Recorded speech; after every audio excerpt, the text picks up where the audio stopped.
Damos ya la bienvenida y los buenos días a nuestros analistas, a nuestro invitado Íñigo Errejón. Muy buenos días. ¿Qué tal? Buenos días. Porque estamos muy pendientes de esa revelación de documentos. Beito, ¿qué supone? Bueno, supone que la transparencia viene a representar que la sociedad avanza siempre, a pesar de que hay momentos que nos pueda parecer que no, y la transparencia cada vez es mayor, y a mí me parece muy bien, y sobre todo que cuando se utilizan los recursos supuestamente legales, pero que no lo son, como ese eufemismo de las sociedades offshore, pues el offshore siempre eran las plataformas offshore, que eran las que se dedicaban a la extracción petrolífera. Eso era el offshore, es decir, que están fuera, ¿no? Bueno, pues estas sociedades offshore no son nada más que un elemento para delinquir, y entonces, pues una vez más, el que la hace que la pague, y me parece muy bien que trascienda y que todos conozcamos, y que haya también el reproche social a quien tiene ese tipo de comportamientos, ¿no? Seguramente conoceremos más nombres en los próximos días, ¿no? Bueno, la sociedad avanza, dice Beito, sí, pero parece que los ricos avanzan mucho más rápido en cuestión de ocultar el dinero y de hacer... Claro, es que esto de que haya 200.000 sociedades ahí en este despacho, ¿no? Yo creo que esto es una demostración... Bueno, aparte del escándalo y de la cuestión moral, que, en fin... habría mucho que hablar, porque esta crisis efectivamente nos ha enseñado algunas cosas sobre el funcionamiento inmoral del capitalismo y del capitalismo financiero. Lo que está claro es que hay una falla o un error o una incapacidad de las autoridades de Hacienda, y me refiero no solamente a las autoridades españolas, sino a las autoridades europeas, mundiales, para perseguir, pues este tipo de cosas, porque no estamos hablando de un país ni solo de un gobierno, ¿no? Estamos hablando de un fraude a escala mundial, es decir, que afecta a todos los países, que afecta a todos los continentes en ese sentido, ¿no? Entonces, claro, que un país tan pequeño como Panamá tenga ahí esa cantidad de dinero aparcado, o yo qué sé, o esa cantidad de sociedades, pues aparte del reproche moral, indica que tenemos muy poca capacidad para perseguir este tipo y para hacer que los más ricos paguen sus impuestos. Y ahora que mencionaba Lucía Hacienda, en este caso Juan Pablo, ¿podría actuar de oficio el Ministerio de Hacienda? Supongo que todas las haciendas de todo el mundo y todos los fiscales de todo el mundo estarán intentando tener esa información para actuar, ¿no? Yo más que un problema del capitalismo financiero, yo creo que es un problema de codicia, porque la lista demuestra que da igual la ideología que tenga, porque hay de todo. Hay gente de todo pelaje, que aquí lo importante es guardarse el dinero. Y siempre que hay reuniones estas del G20, de los últimos 5 o 6 años, siempre en el orden del día estaba acabar con los paraísos fiscales, pero siguen funcionando. El caso es que ahora se demuestra por qué, porque hay gente de todos los pelajes, de todas las ideologías, hay dictadores de un signo, de otro, hay gente, pues, en fin, muy diversa, que lo que hace es coger el dinero y guardarlo. ¿Guardarlo para qué? Pues no sé, pues es que lo de Arabia Saudí es un asunto interesante, debe ser porque ya no les cabe y tienen que buscar otro sitio donde guardarlo, pero... Tendrán en todos los sitios del mundo. No sé, pero yo creo que es un problema de codicia. No es por nada, pero en todo caso, el miércoles nos llamará a todos Hacienda, el miércoles, a la campaña nueva. ¿Qué le parece sobre este asunto, señor Errejón? Bueno, es un asunto profundamente grave, porque no es... Es verdad, y se comentaba que hay un asunto casi humano de codicia, de gente que no va a poder gastar nunca todo el dinero que tiene, pero aún así se esfuerza en hacer un galimatías, un itinerario jurídico para que nadie le obligue a cumplir con sus obligaciones para seguir acumulando un dinero que no va a poder gastar. Pero aquí hay un problema que tiene que ver con la democracia, que es que la gente que tiene mucho dinero puede ponerse más allá de las reglas. Y claro, eso rompe el contrato social, porque la gente que sí que cumple es la gente no privilegiada. La gente sencilla, la gente que tiene una nómina o que tiene una pequeña y mediana empresa, cumple. En general casi siempre cumple, y si no cumple se le suele caer el pelo. Y en todo caso eso no es el agujero grande que tenemos. El agujero grande que tenemos, y que afecta a la calidad de nuestras democracias, es que los privilegiados tienen mejores mecanismos e instrumentos para saltarse las reglas que el conjunto de la sociedad para perseguirles y exigírselo. Porque todo lo que ha costado llegar... Bueno, hemos conocido que las autoridades españolas no conocían algunas... En el caso de Messi, por ejemplo, parece ser que el día después de declarar resulta que abre otra sociedad para seguir haciendo lo mismo por otro itinerario. Y que nuestras autoridades, es decir, los representantes de los intereses de todos, no lo sabían y no han sido capaces de perseguirlo, porque faltan más medios, pero porque tenemos un problema, que es que quien más tiene se puede poner por encima de las normas. A España se le van aproximadamente como 5 puntos del PIB en fraude fiscal.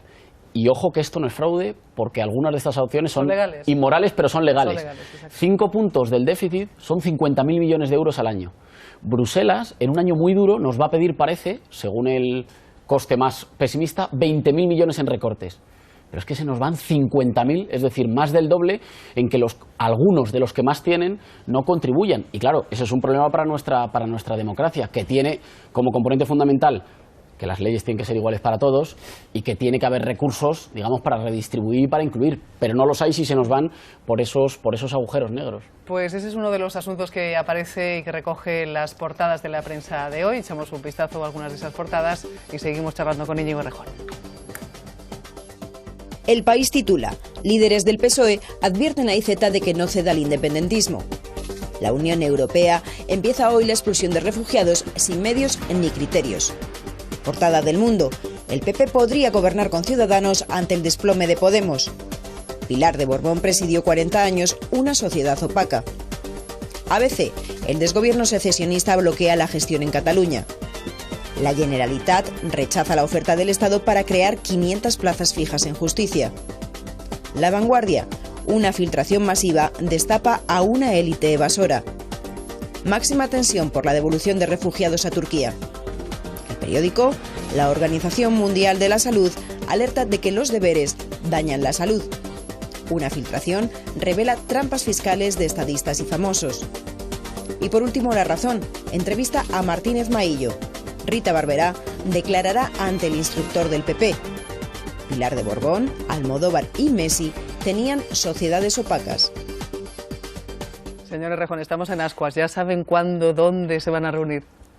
Bueno, trabajamos en ello, pero sí que sabemos que nos vamos a reunir, que está en marcha, que el clima es mejor, que las posibilidades, siendo con estas cosas como siempre prudente, son mejores y que entramos también en una semana que empieza a ser definitiva, en la que tenemos que dar pasos que puedan tender a ser irreversibles, es decir, que puedan materializar, pues yo creo lo que es una voluntad mayoritaria de los ciudadanos, que es que pueda haber un gobierno que modifique las políticas del Partido Popular que nos han hecho que hoy seamos un país más injusto entre los perdedores y los ganadores de la crisis. Hay condiciones y hay números para que haya ese gobierno, falta, digamos, la voluntad y encontrar el itinerario. Yo creo que en la voluntad hemos avanzado un poco, y creo que falta caminar por ese itinerario, pero entramos en una semana que va a ser importante y en la que sucederán cosas, claro. ¿Por qué cuesta tanto poner una fecha? Bueno, cuesta poner una fecha, pero en realidad no es lo que más cuesta. Cuando se quiere, las fechas se encuentran y se han encontrado. En realidad, la cuestión es ser capaces de llegar a acuerdos, bueno, pues que no obliguen a nadie a renunciar a lo fundamental de lo que es, porque todo el mundo, claro, es que todos los partidos tienen dos mandatos. Un mandato de sus votantes, para cumplir lo que propone a sus votantes, y un mandato general de la sociedad española para producir gobierno.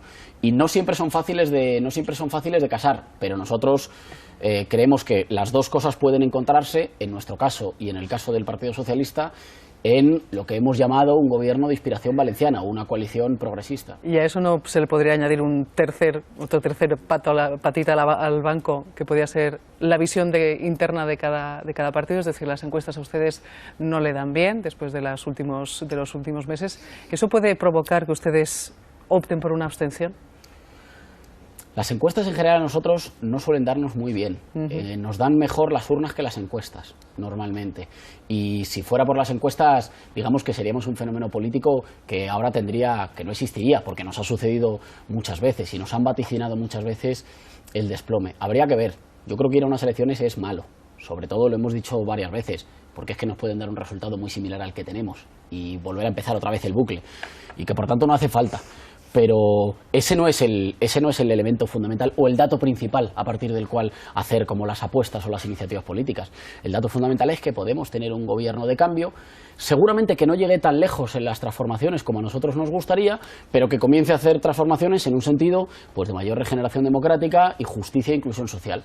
Bueno, yo creo que hay condiciones para eso y podemos dar pasos para eso. Y los mimbres están dados y por tanto lo que nos queda como obligación a todos es recorrer el camino hasta el final y dejarse la piel en ese recorrer el camino. Yo soy moderadamente optimista. Creo que hay condiciones como para que se produzca un acuerdo que permita a un gobierno de cambio, un acuerdo que incluya a muchos, pero que vaya en una dirección y no en 2 o 4 a la vez, porque eso sería solucionar la investidura sin solucionar el gobierno. Y nosotros no estamos proponiendo que alguien solucione su investidura concreta, individual, sino un proyecto de gobierno para una legislatura. ¿En ese muchos estaría Ciudadanos?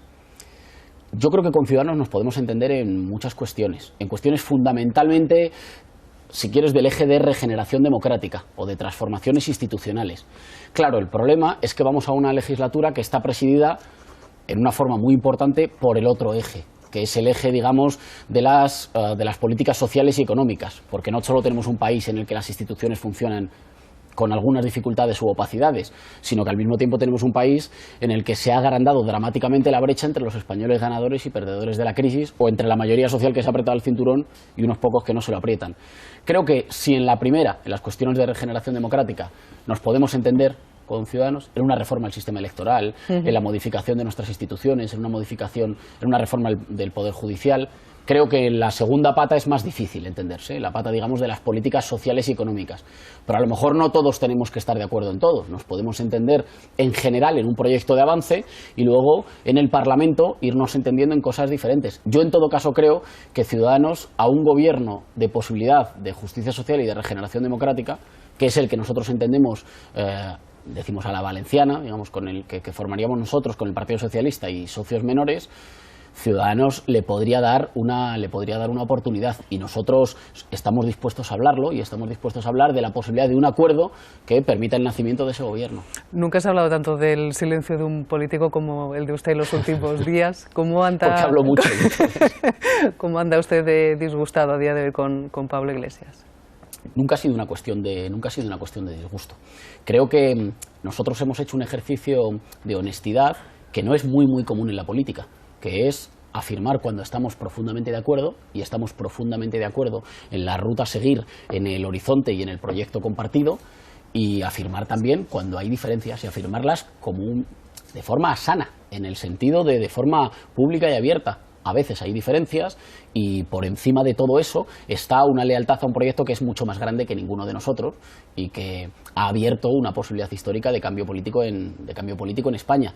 Creo que es bueno que también hacer una cierta pedagogía en acostumbrarnos pues a manifestar las diferencias cuando las haya, para manifestar acto seguido las muchas lealtades compartidas que hacen, que cimentan en realidad un proyecto político como el que llevamos adelante, que con sus dificultades, porque somos una fuerza muy joven, porque hemos tenido que madurar a toda velocidad, porque tenemos que mirar permanentemente a los que faltan, porque tenemos que afrontar retos que nos van cambiando, pues hemos tenido que afrontar, que yo creo que en lo fundamental tienen que ver, en mi opinión, con construir un Podemos más amable, más seductor hacia afuera, y más integrador y distribuido hacia adentro. Y eso no lo hemos hecho básicamente porque ha habido que correr mucho, porque han sido 2 años muy acelerados en los que ha habido que construir a partir de unas expectativas más o menos espontáneas, muy amplias, una formación política que fuera capaz de sacar 5 millones de votos. Y ahora estamos a mitad del camino. Hay que seguir dando pasos y adaptarnos a las tareas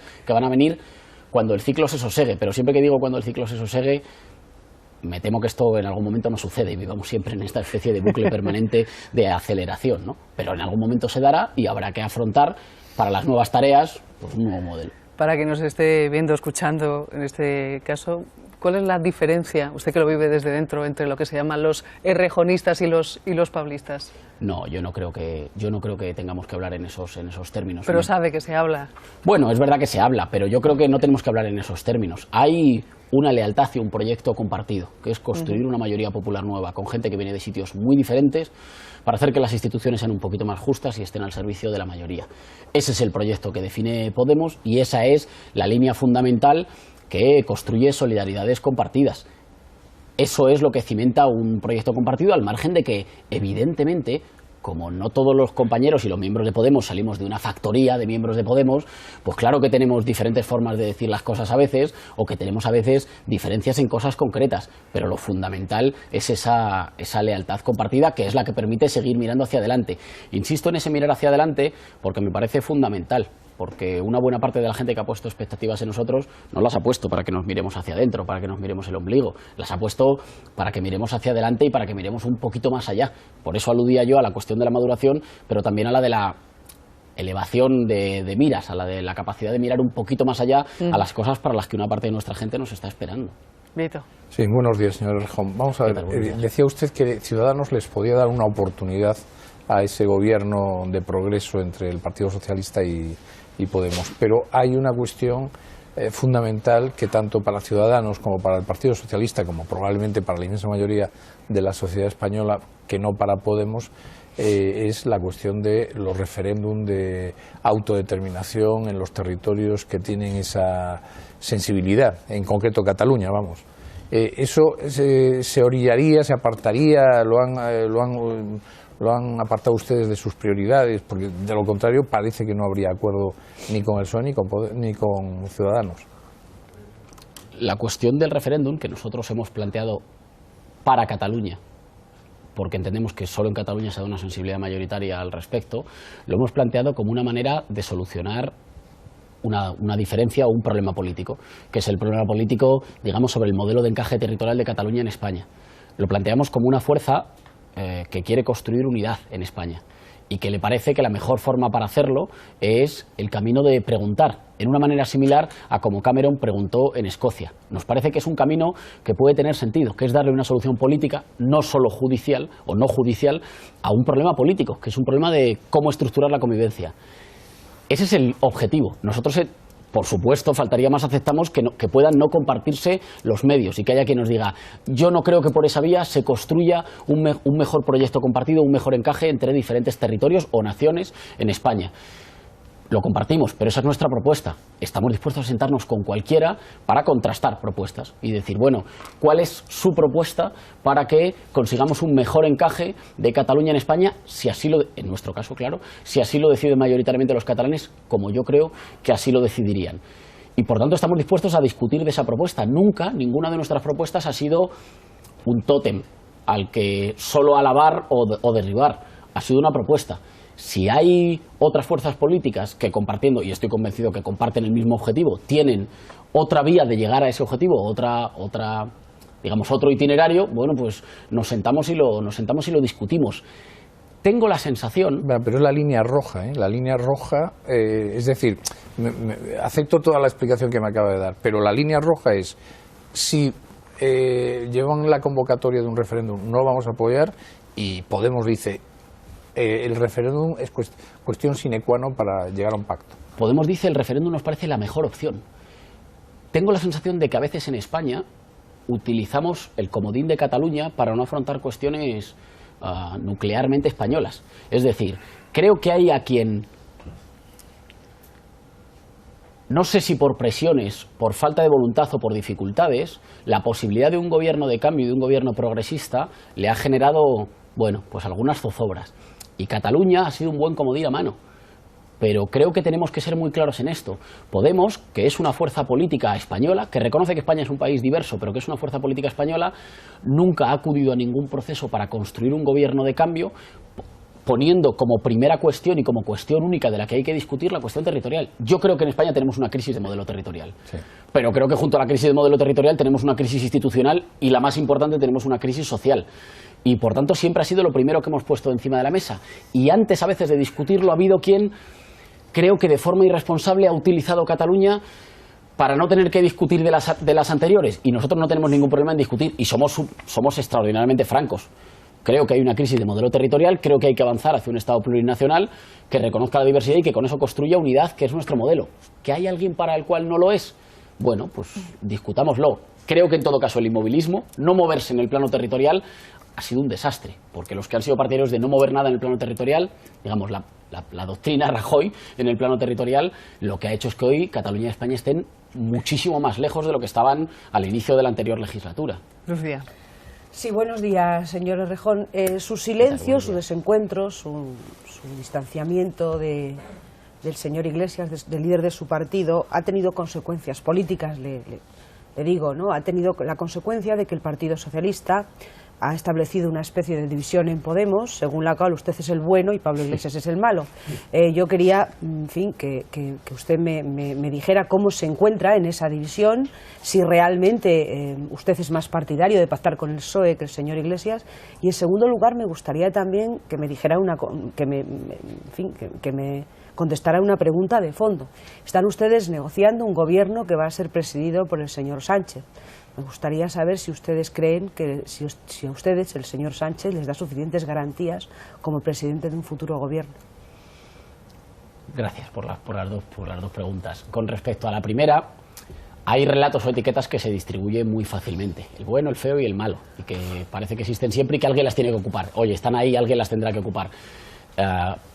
Podemos no nos identificamos en absoluto con ese relato ni con ese reparto de etiquetas. Tenemos una sola posición con respecto a la posibilidad de conformar un gobierno en España, que es, tiene que ser un gobierno de cambio con garantías. Nosotros somos muy honestos.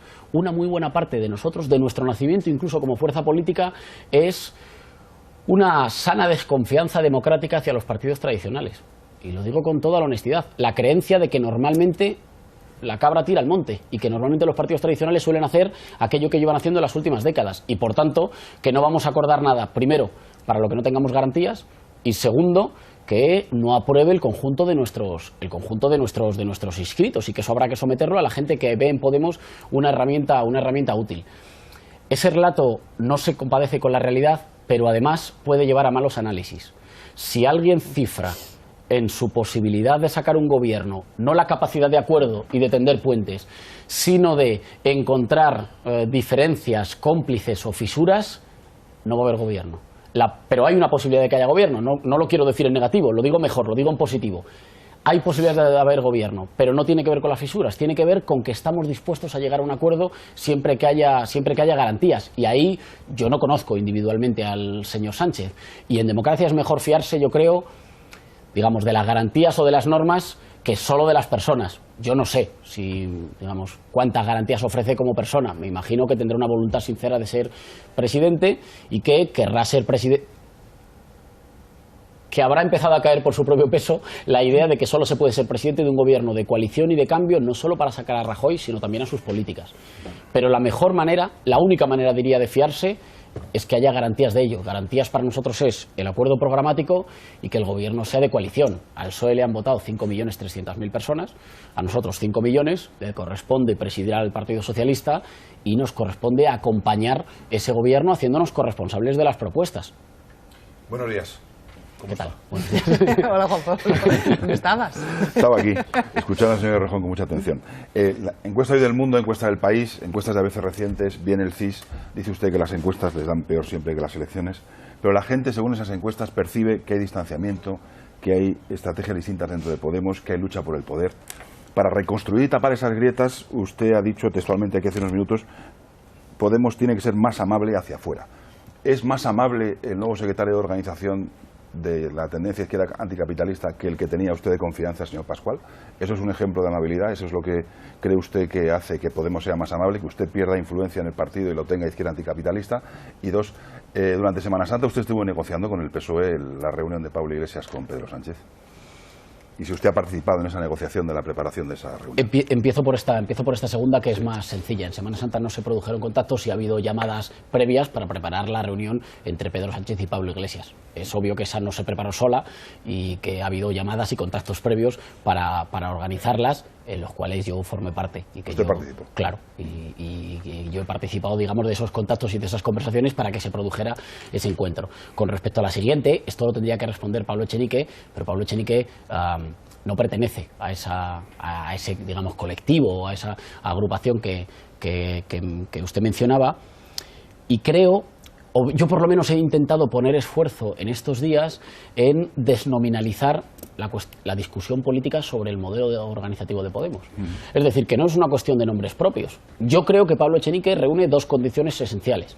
Una, es un candidato de consenso, es un secretario de organización de consenso, y en segundo lugar, Pablo Echenique creo que está en el plan de trabajo que presentó, desarrolle algunas de las tareas que el anterior secretario de Organización y Sergio Pascual ya habían empezado a poner encima de la mesa.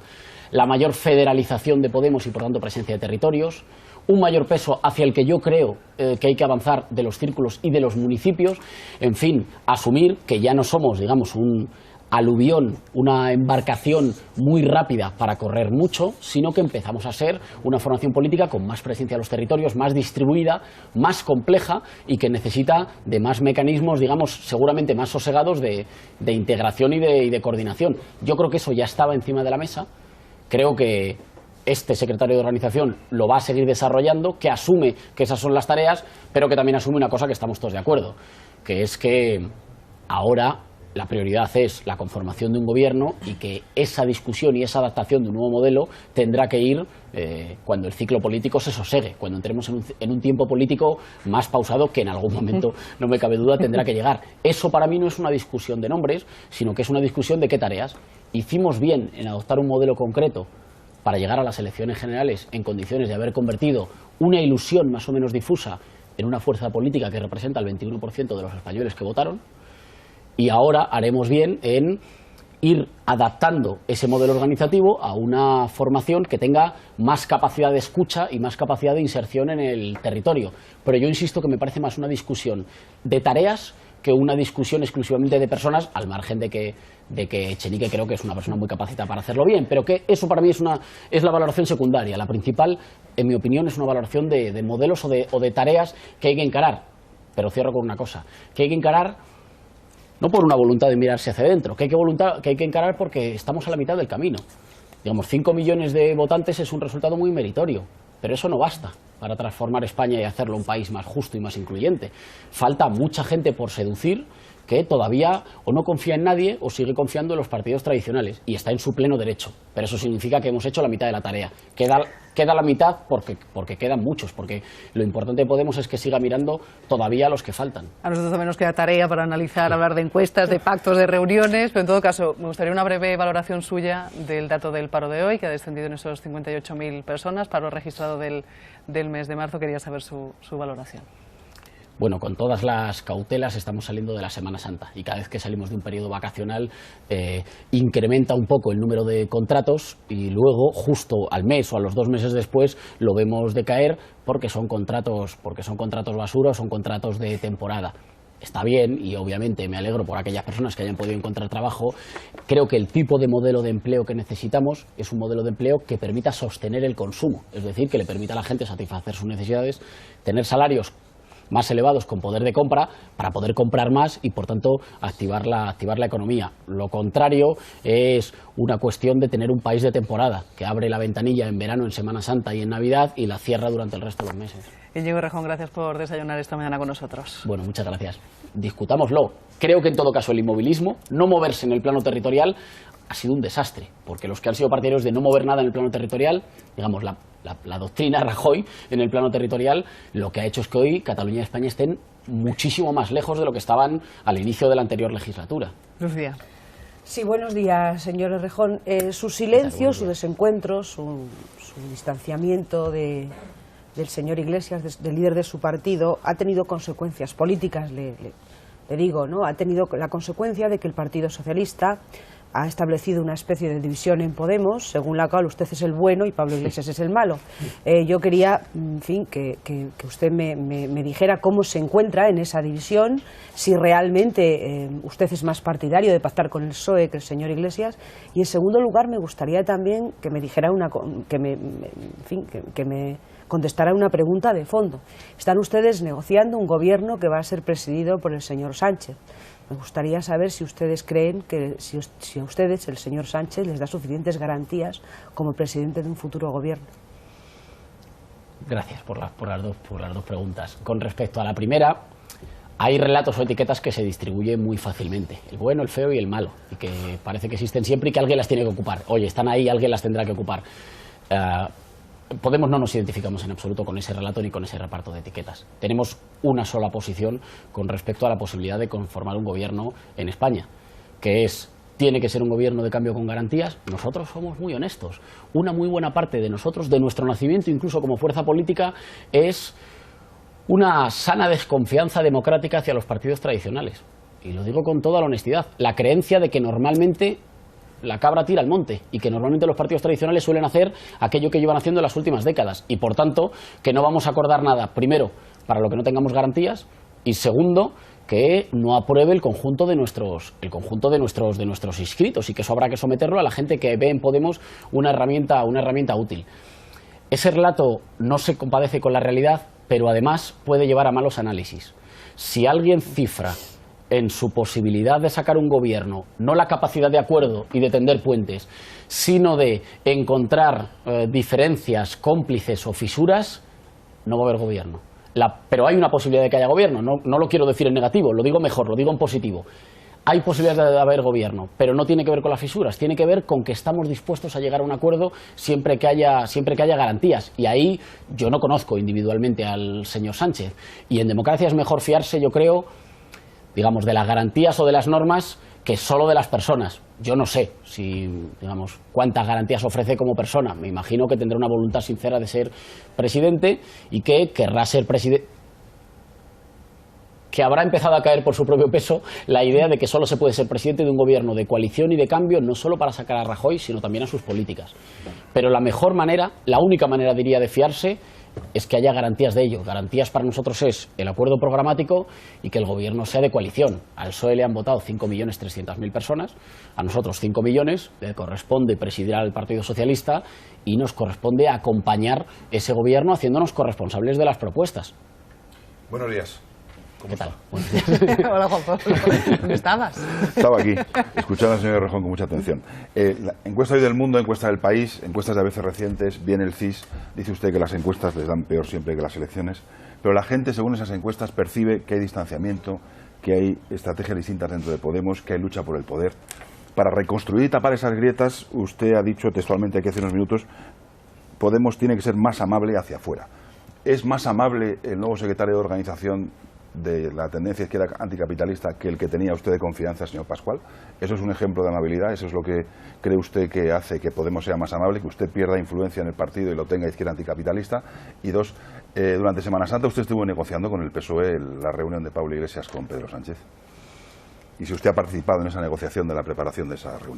Empiezo por esta segunda, que es más sencilla. En Semana Santa no se produjeron contactos y ha habido llamadas previas para preparar la reunión entre Pedro Sánchez y Pablo Iglesias. Es obvio que esa no se preparó sola y que ha habido llamadas y contactos previos para organizarlas, en los cuales yo formé parte. Y que ¿Usted participó? Claro, y yo he participado, digamos, de esos contactos y de esas conversaciones para que se produjera ese encuentro. Con respecto a la siguiente, seguirlo, porque faltan más medios, pero porque tenemos un problema, que es que quien más tiene se puede poner por encima de las normas. A España se le van aproximadamente como 5 puntos del PIB en fraude fiscal. Y ojo que esto no es fraude, porque algunas de estas opciones son legales. Inmorales, pero son legales. 5 Exacto. puntos del déficit son 50.000 millones de euros al año. Bruselas, en un año muy duro, nos va a pedir, parece, según el coste más pesimista, 20.000 millones en recortes. Pero es que se nos van 50.000, es decir, más del doble, en que algunos de los que más tienen no contribuyan. Y claro, ese es un problema para nuestra democracia, que tiene como componente fundamental que las leyes tienen que ser iguales para todos y que tiene que haber recursos, digamos, para redistribuir y para incluir, pero no los hay si se nos van por esos agujeros negros. Pues ese es uno de los asuntos que aparece y que recoge las portadas de la prensa de hoy. Echamos un vistazo a algunas de esas portadas y seguimos charlando con Íñigo Errejón. El País titula: líderes del PSOE advierten a IZ de que no ceda al independentismo. La Unión Europea empieza hoy la expulsión de refugiados sin medios ni criterios. Portada del Mundo: el PP podría gobernar con Ciudadanos ante el desplome de Podemos. Pilar de Borbón presidió 40 años una sociedad opaca. ABC: el desgobierno secesionista bloquea la gestión en Cataluña. La Generalitat rechaza la oferta del Estado para crear 500 plazas fijas en justicia. La Vanguardia: una filtración masiva destapa a una élite evasora. Máxima tensión por la devolución de refugiados a Turquía. El periódico: la Organización Mundial de la Salud alerta de que los deberes dañan la salud. Una filtración revela trampas fiscales de estadistas y famosos. Y por último, La Razón entrevista a Martínez Maillo. Rita Barberá declarará ante el instructor del PP. Pilar de Borbón, Almodóvar y Messi tenían sociedades opacas. Señor Errejón, estamos en Ascuas. ¿Ya saben cuándo, dónde se van a reunir? Bueno, trabajamos en ello, pero sí que sabemos que nos vamos a reunir, que está en marcha, que el clima es mejor, que las posibilidades, siendo con estas cosas como siempre prudente, son mejores y que entramos también en una semana que empieza a ser definitiva, en la que tenemos que dar pasos que puedan tender a ser irreversibles, es decir, que puedan materializar, pues yo creo lo que es una voluntad mayoritaria de los ciudadanos, que es que pueda haber un gobierno que modifique las políticas del Partido Popular que nos han hecho que hoy seamos un país más injusto entre los perdedores y los ganadores de la crisis. Hay condiciones y hay números para que haya ese gobierno, falta, digamos, la voluntad y encontrar el itinerario. Yo creo que en la voluntad hemos avanzado un poco, y creo que falta caminar por ese itinerario, pero entramos en una semana que va a ser importante y en la que sucederán cosas, claro. ¿Por qué cuesta tanto poner una fecha? Bueno, cuesta poner una fecha, pero en realidad no es lo que más cuesta. Cuando se quiere, las fechas se encuentran y se han encontrado. En realidad, la cuestión es ser capaces de llegar a acuerdos, bueno, pues que no obliguen a nadie a renunciar a lo fundamental de lo que es, porque todo el mundo, claro, es que todos los partidos tienen dos mandatos. Un mandato de sus votantes, para cumplir lo que propone a sus votantes, y un mandato general de la sociedad española para producir gobierno. Y no siempre son fáciles de casar, pero nosotros creemos que las dos cosas pueden encontrarse, en nuestro caso y en el caso del Partido Socialista, en lo que hemos llamado un gobierno de inspiración valenciana, o una coalición progresista. ¿Y a eso no se le podría añadir otro tercer patita al banco, que podría ser la visión interna de cada partido? Es decir, las encuestas a ustedes no le dan bien después de los últimos meses. ¿Eso puede provocar que ustedes opten por una abstención? Las encuestas en general a nosotros no suelen darnos muy bien. Nos dan mejor las urnas que las encuestas, normalmente. Y si fuera por las encuestas, digamos que seríamos un fenómeno político que ahora que no existiría, porque nos ha sucedido muchas veces y nos han vaticinado muchas veces el desplome. Habría que ver. Yo creo que ir a unas elecciones es malo. Sobre todo, lo hemos dicho varias veces, porque es que nos pueden dar un resultado muy similar al que tenemos y volver a empezar otra vez el bucle. Y que por tanto no hace falta. Pero ese no es el elemento fundamental o el dato principal a partir del cual hacer como las apuestas o las iniciativas políticas. El dato fundamental es que podemos tener un gobierno de cambio, seguramente que no llegue tan lejos en las transformaciones como a nosotros nos gustaría, pero que comience a hacer transformaciones en un sentido, pues, de mayor regeneración democrática y justicia e inclusión. Eso es lo que cimenta un proyecto compartido, al margen de que, evidentemente, como no todos los compañeros y los miembros de Podemos salimos de una factoría de miembros de Podemos, pues claro que tenemos diferentes formas de decir las cosas a veces, o que tenemos a veces diferencias en cosas concretas, pero lo fundamental es esa lealtad compartida, que es la que permite seguir mirando hacia adelante. Insisto en ese mirar hacia adelante porque me parece fundamental, porque una buena parte de la gente que ha puesto expectativas en nosotros no las ha puesto para que nos miremos hacia adentro, para que nos miremos el ombligo, las ha puesto para que miremos hacia adelante y para que miremos un poquito más allá. Por eso aludía yo a la cuestión de la maduración, pero también a la de la elevación de miras, a la de la capacidad de mirar un poquito más allá a las cosas para las que una parte de nuestra gente nos está esperando. Vito. Sí, buenos días, señor Errejón. Vamos a ver, decía usted que Ciudadanos les podía dar una oportunidad a ese gobierno de progreso entre el Partido Socialista y Podemos, pero hay una cuestión fundamental que tanto para Ciudadanos como para el Partido Socialista, como probablemente para la inmensa mayoría de la sociedad española, que no para Podemos, es la cuestión de los referéndum de autodeterminación en los territorios que tienen esa sensibilidad, en concreto Cataluña, vamos. Eso se orillaría, se apartaría, lo han apartado ustedes de sus prioridades, porque de lo contrario parece que no habría acuerdo ni con el PSOE ni con Ciudadanos. La cuestión del referéndum que nosotros hemos planteado para Cataluña, porque entendemos que solo en Cataluña se da una sensibilidad mayoritaria al respecto, lo hemos planteado como una manera de solucionar una diferencia o un problema político, que es el problema político, digamos, sobre el modelo de encaje territorial de Cataluña en España. Lo planteamos como una fuerza que quiere construir unidad en España y que le parece que la mejor forma para hacerlo es el camino de preguntar, en una manera similar a como Cameron preguntó en Escocia. Nos parece que es un camino que puede tener sentido, que es darle una solución política, no solo judicial o no judicial, a un problema político, que es un problema de cómo estructurar la convivencia. Ese es el objetivo. Nosotros Por supuesto, faltaría más, aceptamos que puedan no compartirse los medios y que haya quien nos diga, yo no creo que por esa vía se construya un mejor proyecto compartido, un mejor encaje entre diferentes territorios o naciones en España. Lo compartimos, pero esa es nuestra propuesta. Estamos dispuestos a sentarnos con cualquiera para contrastar propuestas y decir, bueno, ¿cuál es su propuesta para que consigamos un mejor encaje de Cataluña en España, si así en nuestro caso, claro, si así lo deciden mayoritariamente los catalanes, como yo creo que así lo decidirían? Y por tanto estamos dispuestos a discutir de esa propuesta. Nunca, ninguna de nuestras propuestas ha sido un tótem al que solo alabar o derribar. Ha sido una propuesta. Si hay otras fuerzas políticas que compartiendo, y estoy convencido que comparten el mismo objetivo, tienen otra vía de llegar a ese objetivo, digamos otro itinerario, bueno, pues nos sentamos y lo discutimos. Tengo la sensación... Pero es la línea roja, ¿eh? La línea roja, es decir, acepto toda la explicación que me acaba de dar, pero la línea roja es, si llevan la convocatoria de un referéndum, no lo vamos a apoyar, y Podemos dice... el referéndum es cuestión sine qua non para llegar a un pacto. Podemos dice el referéndum nos parece la mejor opción. Tengo la sensación de que a veces en España utilizamos el comodín de Cataluña para no afrontar cuestiones nuclearmente españolas. Es decir, creo que hay a quien, no sé si por presiones, por falta de voluntad o por dificultades, la posibilidad de un gobierno de cambio y de un gobierno progresista le ha generado, bueno, pues algunas zozobras. Y Cataluña ha sido un buen comodín a mano. Pero creo que tenemos que ser muy claros en esto. Podemos, que es una fuerza política española, que reconoce que España es un país diverso, pero que es una fuerza política española, nunca ha acudido a ningún proceso para construir un gobierno de cambio, poniendo como primera cuestión y como cuestión única de la que hay que discutir la cuestión territorial. Yo creo que en España tenemos una crisis de modelo territorial. Sí. Pero creo que junto a la crisis de modelo territorial tenemos una crisis institucional y, la más importante, tenemos una crisis social. Y por tanto siempre ha sido lo primero que hemos puesto encima de la mesa. Y antes a veces de discutirlo ha habido quien, creo que de forma irresponsable, ha utilizado Cataluña para no tener que discutir de las anteriores. Y nosotros no tenemos ningún problema en discutir y somos extraordinariamente francos.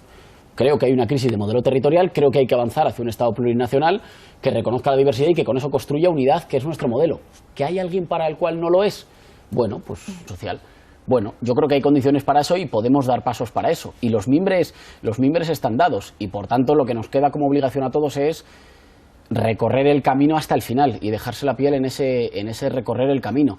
Yo soy moderadamente optimista. Creo que hay condiciones como para que se produzca un acuerdo que permita un gobierno de cambio, un acuerdo que incluya a muchos, pero que vaya en una dirección y no en 2 o 4 a la vez, porque eso sería solucionar la investidura sin solucionar el gobierno. Y nosotros no estamos proponiendo que alguien solucione su investidura concreta, individual, sino un proyecto de gobierno para una legislatura. ¿En ese muchos estaría Ciudadanos?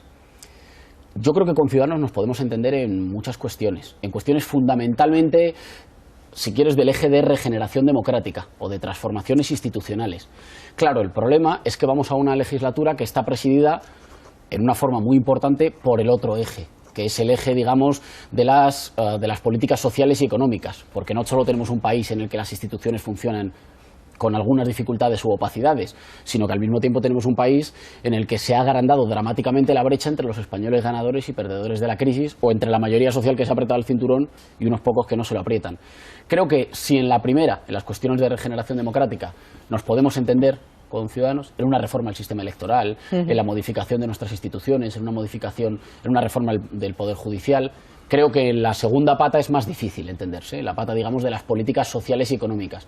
Pero a lo mejor no todos tenemos que estar de acuerdo en todo. Nos podemos entender en general en un proyecto de avance y luego en el Parlamento irnos entendiendo en cosas diferentes. Yo en todo caso creo que Ciudadanos, a un gobierno de posibilidad de justicia social y de regeneración democrática, que es el que nosotros entendemos, decimos a la valenciana, digamos, con el que formaríamos nosotros con el Partido Socialista y socios menores, Ciudadanos le podría dar una oportunidad, y nosotros estamos dispuestos a hablarlo y estamos dispuestos a hablar de la posibilidad de un acuerdo que permita el nacimiento de ese gobierno. Nunca se ha hablado tanto del silencio de un político como el de usted en los últimos días. ¿Cómo anda? Porque hablo mucho.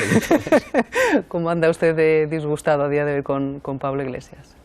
Nunca ha sido una cuestión de disgusto. Creo que nosotros hemos hecho un ejercicio de honestidad que no es muy común en la política, que es afirmar cuando estamos profundamente de acuerdo, y estamos profundamente de acuerdo en la ruta a seguir, en el horizonte y en el proyecto compartido, y afirmar también cuando hay diferencias, y afirmarlas de forma sana, en el sentido de forma pública y abierta. A veces hay diferencias y por encima de todo eso está una lealtad a un proyecto que es mucho más grande que ninguno de nosotros y que ha abierto una posibilidad histórica de cambio político en España. Creo que es bueno que también hacer una cierta pedagogía en acostumbrarnos pues a manifestar las diferencias cuando las haya, para manifestar acto seguido las muchas lealtades compartidas que hacen, que cimentan en realidad un proyecto político como el que llevamos adelante, que con sus dificultades, porque somos una fuerza muy joven, porque hemos tenido que madurar a toda velocidad, porque tenemos que mirar permanentemente a los que faltan, porque tenemos que afrontar retos que nos van cambiando, pues hemos tenido que afrontar, que yo creo que en lo fundamental tienen que ver, en mi opinión, con construir un Podemos más amable, más seductor hacia afuera, y más integrador y distribuido hacia adentro. Y eso no lo hemos hecho básicamente porque ha habido que correr mucho, porque han sido 2 años muy acelerados en los que ha habido que construir a partir de unas expectativas más o menos espontáneas muy amplias una formación política que fuera capaz de sacar 5 millones de votos. Y ahora estamos a mitad del camino. Hay que seguir dando pasos y adaptarnos a las tareas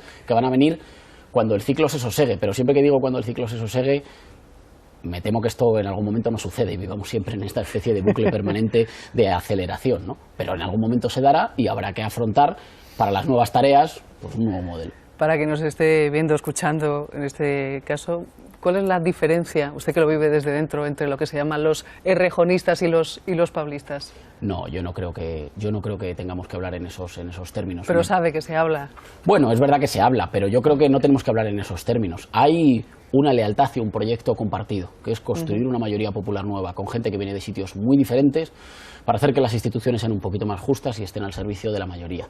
Ese es el proyecto que define Podemos y esa es la línea fundamental que construye solidaridades compartidas. Damos ya la bienvenida y los buenos días a nuestros analistas, a nuestro invitado Íñigo Errejón. Muy buenos días. ¿Qué tal? Buenos días. Porque estamos muy pendientes de esa revelación de documentos. Beito, ¿qué supone? Bueno, supone que la transparencia viene a representar que la sociedad avanza siempre, a pesar de que hay momentos que nos pueda parecer que no, y la transparencia cada vez es mayor, y a mí me parece muy bien, y sobre todo que cuando se utilizan los recursos supuestamente legales, pero que no lo son, como ese eufemismo de las sociedades offshore, pues el offshore siempre eran las plataformas offshore que eran las que se dedicaban a la extracción petrolífera, eso era el offshore, es decir, que están fuera, ¿no? Bueno, pues estas sociedades offshore no son nada más que un elemento para delinquir, y entonces, pues una vez más, el que la hace que la pague, y me parece muy bien que trascienda y que todos conozcamos, y que haya también el reproche social a quien tiene ese tipo de comportamientos, ¿no? Seguramente que conoceremos más nombres en los próximos días, ¿no? Bueno, la sociedad avanza, dice Dieito, sí, pero parece que los ricos avanzan mucho más rápido en cuestión de ocultar el dinero y de hacer... Claro, es que esto de que haya 200.000 sociedades ahí en este despacho, ¿no? Yo creo que esto es una demostración... Bueno, aparte del escándalo y de la cuestión moral, que, en fin... habría mucho que hablar, porque esta crisis efectivamente nos enseña algunas cosas sobre el funcionamiento inmoral del capitalismo y del capitalismo financiero. Lo que está claro es que hay una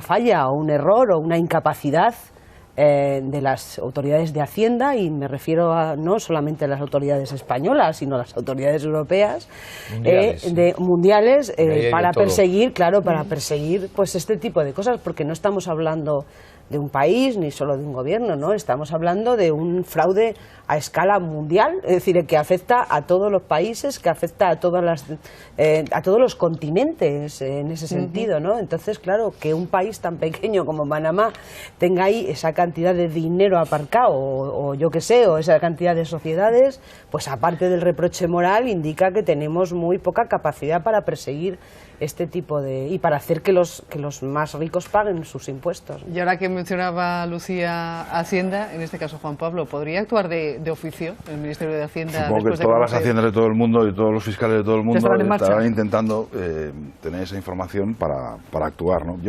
Yo más que un problema del capitalismo financiero, yo creo que es un problema de codicia, porque la lista demuestra que da igual la ideología que tenga, porque hay de todo. Hay gente de todo pelaje, que aquí lo importante es guardarse el dinero. Y siempre que hay reuniones estas del G20, de los últimos 5 o 6 años, siempre en el orden del día estaba acabar con los paraísos fiscales, pero siguen funcionando.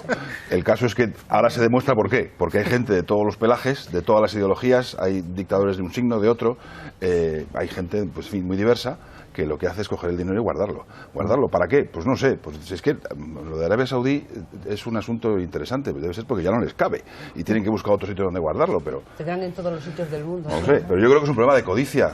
No es por nada, pero en todo caso el miércoles nos llamará a todos Hacienda, el miércoles, a la campaña nueva. ¿Qué le parece sobre este asunto, señor Rejón? Bueno, es un asunto profundamente grave porque no es... Es verdad, y se comentaba que hay un asunto casi humano de codicia, de gente que no va a poder gastar nunca todo el dinero que tiene, pero aún así se esfuerza en hacer un galimatías, un itinerario jurídico para que nadie le obligue a cumplir con sus obligaciones para seguir acumulando un dinero que no va a poder gastar. Pero aquí hay un problema que tiene que ver con la democracia, que es que la gente que tiene mucho dinero puede ponerse más allá de las reglas. Y claro, eso rompe el contrato social, porque la gente que sí que cumple es la gente no privilegiada. La gente sencilla, la gente que tiene una nómina o que tiene una pequeña y mediana empresa, cumple. En general casi siempre cumple, y si no cumple se le suele caer el pelo. Y en todo caso eso no es el agujero grande que tenemos. El agujero grande que tenemos y que afecta a la calidad de nuestras democracias es que los privilegiados tienen mejores mecanismos e instrumentos para saltarse las reglas que el conjunto de la sociedad para perseguirles y exigírselo. Porque todo lo que ha costado llegar... Bueno, hemos conocido que las autoridades españolas no conocían algunas... En el caso de Messi, por ejemplo, parece ser que el día después de declarar resulta que abre otra sociedad para seguir haciendo lo mismo por otro itinerario. Y que nuestras autoridades, es decir, los representantes de los intereses de todos, no lo sabían y no han sido capaces de perseguirlo.